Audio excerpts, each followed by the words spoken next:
அவதூறு வழக்கில் மக்களவை எதிர்க்கட்சித் தலைவர் ராகுல் காந்தியின் குரல் மாதிரியை கோரும் மனுவை உத்தரப்பிரதேச நீதிமன்றம் தள்ளுபடி செய்து உத்தரவிட்டுள்ளது. கடந்த 2018ஆம் ஆண்டு கர்நாடக பேரவைத் தேர்தல் பிரச்சாரத்தின் போது ராகுல் காந்தி பிரச்சாரம் மேற்கொண்டார். அப்போது ஒன்றிய அமைச்சர் அமித்ஷாவை பற்றி ஆட்சேபனைக்குரிய கருத்துக்களை தெரிவித்ததாக கூறி பாஜகவைச் சேர்ந்த விஜய் மிஸ்ரா என்பவர் சுல்தான்பூர் மாவட்ட சிறப்பு நீதிமன்றத்தில் அவதூறு வழக்கு தொடர்ந்தார்.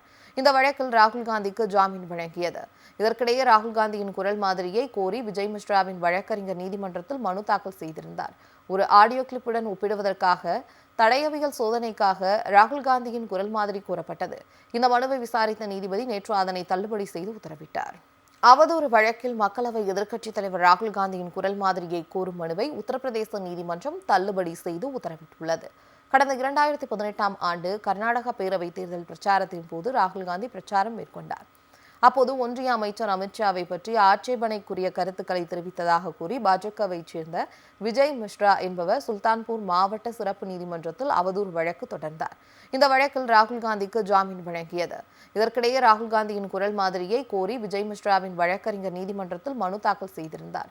ஒரு ஆடியோ கிளிப்புடன் ஒப்பிடுவதற்காக தடயவியல் சோதனைக்காக ராகுல் காந்தியின் குரல் மாதிரி கூறப்பட்டது. இந்த மனுவை விசாரித்த நீதிபதி நேற்று அதனை தள்ளுபடி செய்து உத்தரவிட்டார்.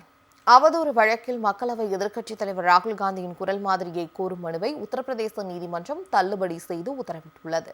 கடந்த 2018ஆம் ஆண்டு கர்நாடக பேரவைத் தேர்தல் பிரச்சாரத்தின் போது ராகுல் காந்தி பிரச்சாரம் மேற்கொண்டார்.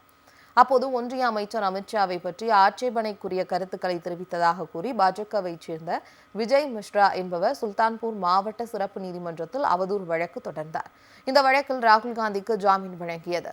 இதற்கிடையே ராகுல் காந்தியின் குரல் மாதிரியை கோரி விஜய் மிஸ்ராவின் வழக்கறிஞர் நீதிமன்றத்தில் மனு தாக்கல் செய்திருந்தார். ஒரு ஆடியோ கிளிப்புடன் ஒப்பிடுவதற்காக தடயவியல் சோதனைக்காக ராகுல் காந்தியின் குரல் மாதிரி கூறப்பட்டது. இந்த மனுவை விசாரித்த நீதிபதி நேற்று அதனை தள்ளுபடி செய்து உத்தரவிட்டார்.